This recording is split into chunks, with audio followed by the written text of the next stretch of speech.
हे भगवान, चाय पत्ती भी खत्म हो गई, अब क्या करूं? हाँ, एक काम करती हूँ, अपनी देवरानी अनीता से मांग लेती हूँ, वैसे भी पास रहने का कोई फायदा तो उठाया जाए।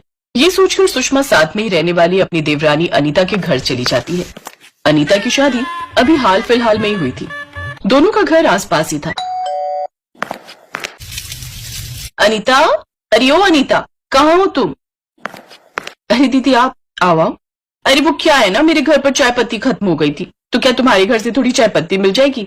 हाँ हाँ दीदी, ये भी कहने की कोई बात है, आप बैठिए, मैं अभी ले आती हूँ। अनीता रसोई में चली जाती है, लेकिन उसकी रसोई से आ रही पकवान की खुशबू से सुषमा खुद को रोक नहीं पाती और वो भी उसके पीछे पीछे रसोई में चली जाती है। वैसे तुमने आज क्या बनाया है? बड़ी अच्छी खुशबू आ रही है। वो दीदी, आज मैंने आलू के पराठे और मलाई कोफ्ते साथ में रायता बनाया, आप कहो तो आपके लिए ले आओ? लो भला, ये भी कोई पूछने की बात है, जल्दी से ले आओ। अनीता सुषमा के लिए आलू के पराठे और कोफ्ते ले आती है, साथ में रायता भी। ये लो दीदी, आराम से बैठकर खाओ। सुषमा जैसे ही पहला निवाला मुंह में डालती है तो उसके स्वाद से वो खुश हो जाती है। वो जल्दी जल्दी दोनों हाथों से खाने लगती है और 5 मिनट में ही 4 पराठे और भरी हुई सब्जी की कटोरी और रायता भी खत्म कर देती है। वाह अनीता, तेरे हाथों में तो कमाल का स्वाद है। वैसे अगर तुम बुरा ना मानो तो 3-4 पराठे और कोफ्ते की सब्जी और ले आओगी? हाँ दीदी, बस अभी लाई। अनीता अंदर जाकर और सब्जी और पराठे ले आती है। सुषमा जल्दी जल्दी वो भी खत्म कर देती है। आज तो मजा आ गया। अच्छा सुन अनीता, ऐसा कर, 4-5 पराठे अपने जेठ के लिए भी बांध दे। अब मेरा खाना तो यही हो गया, अब अकेले तेरे जेठ के लिए मैं क्या ही पकाऊं? तू ऐसा कर, उनके लिए पैक कर दे। जी ठीक है दीदी। अनीता 5 पराठे और कोफ्ते की सब्जी पैक करके दे देती है, साथ में चाय पत्ती भी। सुषमा वो लेकर घर आ जाती है। अनीता रसोई में जाकर खाना देखती है। खाना तो थोड़ा सा ही बचा है, उनके लिए रख देती हूँ, वो काम से आते ही होंगे। कुछ देर बाद अनीता का पति सुमित घर लौट आता है। बहुत जोरों की भूख लगी है, अनीता जल्दी से खाना लगा दो। फिर थोड़े से बचे हुए कोफ्ते, रायता और आलू के पराठे वो लाकर सुमित को दे देती है, जिससे सुमित का पेट तो भर जाता है, लेकिन बेचारी अनीता भूखी रह जाती है। फिर बर्तन मांजकर अनीता भूखी सो जाती है। दरअसल अनीता की शादी अभी कुछ दिन पहले ही हुई थी और वो ये नहीं जानती थी कि उसकी जेठानी कितनी बड़ी भुक्कड़ है। अगले दिन अनीता जब सोकर उठती है तो वो नाश्ते में ब्रेड पकौड़े बनाना शुरू करती है। उसके ब्रेड पकौड़े की खुशबू सुषमा के घर तक आ जाती है और उसकी खुशबू से उसकी आंख खुल जाती है। अरे वाह, ये ब्रेड पकौड़े की खुशबू लगता है देवरानी के घर से आ रही है। आज लगता है वो ब्रेड पकौड़ी बना रही है। जल्दी से नहाकर वहां पहुंच जाती हूँ, नहीं तो कहीं खत्म ही ना हो जाए। वाह वाह वाह वाह, क्या खुशबू है। सुषमा जल्दी से नहाकर अपनी देवरानी के घर पहुंच जाती है, जहां सुमित दरवाजा खोलता है। अरे भाभी, आप इतनी सुबह सुबह कोई काम था क्या? अरे देवर जी, कोई काम होगा तभी आऊंगी क्या आपके घर? काम पर इतना व्यस्त रहते हो कि अब तो मुझे मेरे देवर की शक्ल तक भी देखने को नहीं मिलती। क्या करूं, काम का प्रेशर ही इतना है भाभी। अच्छा, आप दरवाजे पर क्यों खड़ी हैं? अंदर आइए, नाश्ता तैयार है, करके ही जाना। अरे उसी के लिए तो आई हूँ। सुमित के कहते ही सुषमा झट से अंदर आ जाती है, जहाँ वो दोनों नाश्ते की टेबल पर जाकर बैठ जाते हैं। तभी अंदर से अनीता सुमित के लिए ब्रेड पकौड़े और चाय लेकर आती है। अरे दीदी, आप भी आए हो? हाँ, तुम जल्दी से इनके लिए भी नाश्ता ले आओ। जी बस अभी लाई।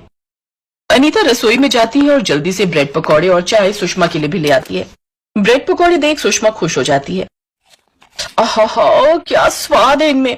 अनीता, सचमुच तुम बहुत ही टेस्टी खाना बनाती हो। 3 ब्रेड पकौड़े खाने के बाद सुषमा कहती है, देवरानी जी थोड़े और मिल जाएंगे क्या? स्वाद स्वाद में पता ही नहीं चला कि ब्रेड पकौड़े आखिर कब खत्म हो गए। इस तरह भुक्खड़ जेठानी अपने हिस्से का खाने के बाद अनीता के हिस्से का भी खा लेती है। वाह वाह, सचमुच मजा आ गया, मेरा तो हो गया। अच्छा वैसे आज शाम को तुम क्या बनाने वाली हो खाने में? सोच रही हूँ आलू पूड़ी और खीर बना लूं। खीर और पूड़ी, मुझे तो ये बहुत पसंद है। अच्छा वैसे तू जानती है तेरे जेठ किसी दूसरे काम से शहर चले गए, तो अकेले में ना खाना बनाने का मन ही नहीं करता और ना खाने का। तो तू ऐसा करना, मेरे हिस्से का भी बनाकर रख देना, ठीक है? मैं शाम को समय से आ जाऊंगी। अनीता ने हिचकिचाते हुए कहा। जी जी ठीक है दीदी। सुषमा अपने घर लौट जाती है। कुछ देर बाद उसे फिर भूख लगती है तो वो फ्रिज में रखे ब्रेड जैम खा जाती है, फिर आराम से सो जाती है। शाम को वो फिर अपनी देवरानी के पास आ पहुंचती है। खाना बन गया क्या अनीता? वो क्या है ना, मैंने सोचा चाय भी तेरे यहाँ ही पी लूं, इसीलिए समय से पहले आ गई। ऐसा कर, पहले मेरे लिए चाय और बिस्कुट ले आ, अगर तुम्हें कोई तकलीफ ना हो तो। नहीं नहीं दीदी, मुझे क्या तकलीफ होगी, मैं अभी बनाकर लाती हूँ। देवरानी मुंह बनाते हुए रसोई में जाती है और चाय और बिस्कुट ले आती है। सुषमा 2 बिस्किट के पैकेट खाकर खत्म कर देती है। अनीता अकेली ही रसोई में खाना बना रही थी, जबकि सुषमा आराम से बैठकर टीवी देख रही थी। कुछ देर बाद सुमित भी ऑफिस से लौट आता है। थोड़ी देर बाद सुषमा उन्हीं के साथ डिनर करती है, लेकिन अब ये उसकी रोजाना की आदत बनती जा रही थी। वो रोज सुबह शाम का खाना अपनी देवरानी के घर ही खाती है। ऐसे ही कुछ दिन बीत जाते हैं। फिर एक रोज सुमित जिस कंपनी में काम करता था वो कंपनी बंद हो जाती है और सुमित की नौकरी चली जाती है। लेकिन सुषमा अभी भी उनके यहाँ आना बंद नहीं करती। कुछ रोज में ही उनका राशन खत्म हो जाता है। सुमित जी, जेठानी जी तो कुछ देर में ही आती होंगी और अब तो राशन के सभी डिब्बे खाली हैं, तो अब मैं उन्हें क्या खिलाऊं? एक तो वैसे ही नौकरी नहीं है, ऊपर से ये भुक्कड़ भाभी रोजाना ही खाने के लिए आ जाती है। अब आकर बैठ जाएगी तो मना भी तो नहीं कर सकते ना। एक काम करता हूँ, मैं थोड़ा राशन उधार ले आता हूँ, जब पैसे आएंगे तो मैं दुकान वाले को दे दूंगा। फिर सुमित दुकान पर राशन लेने चला जाता है, जिसके कुछ देर बाद वो सामान लेकर घर लौटता है। अनीता जल्दी से दाल और रोटी बनाकर तैयार कर देती है। अनीता, खाना बन गया क्या? वैसे क्या बनाया आज खाने में? आप तो जानती हैं दीदी इनकी नौकरी चली गई है, तो दाल और रोटी बनाई है। अच्छा चलो कोई नहीं, वही ले आओ। इस तरह भुक्खड़ जेठानी 3-4 लोगों का खाना अकेले खा जाती है, फिर अपने घर आ जाती है। एक रोज जब सुमित और अनीता बाजार से सब्जी लेकर घर लौट रहे थे तो दुकान का सेठ उन्हें देख लेता है और वो टोकते हुए सुमित से कहता है, अरे ओ सुमित, मेरे पैसे कब देगा? 3 महीने हो गए मुफ्त में यहाँ से राशन लेकर जाते हो और पैसे देने का नाम नहीं लेते। आप तो जानते हैं सेठ जी, अभी मेरी नौकरी छूट गई है, जैसे ही लगेगी तो सबसे पहले अपनी तनख्वाह वापस लौटा दूंगा।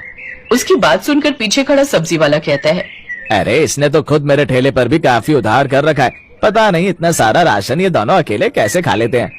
भरी बाजार में अपनी बेइज्जती होती देख सुमित और अनीता चुपचाप घर लौट आते हैं। लेकिन तभी बाजार में गोलगप्पे खा रही सुषमा सब सुन लेती है, जिसके चलते उसे बहुत अफसोस होता है। मैं भी कितनी लालची और भुक्खड़ हूँ, रोज इनके घर खाना खाने तो पहुंच जाती हूँ मैं, लेकिन आज तक उनके घर मैंने राशन का एक दाना तक नहीं डाला और मुझे बिना बताए ये बेचारे कर्जे पर कर्जे लेकर मेरा पेट भरते रहे। लेकिन ये सब मेरी गलती थी, जिसे मुझे ही अब सुधारना होगा। ये सोचने के बाद सुषमा उन सभी के पास जाती है जहाँ से सुमित ने कर्जे में सामान लिया था। वो उन सबके पैसे दे देती है और फिर बहुत सारा राशन खरीद कर अपनी देवरानी के घर जाती है। इससे तुम खाना बनाओ और मुझे भी खिलाओ। और हाँ, एक और बात, जब तक सुमित की नौकरी नहीं लग जाती तब तक तुम्हारे घर में राशन भरवाने की जिम्मेदारी मेरी। और हाँ, मैंने तुम्हारा सारा कर्जा भी चुका दिया है। अपनी जेठानी की करुणा देख अनीता की आंखों में आंसू आ जाते हैं और वो अपनी जेठानी के गले लग जाती है। सुमित के कुछ ही दिनों में एक अच्छी नौकरी लग जाती है और वो फिर से आराम से अपनी जिंदगी खुशी खुशी काटते हैं।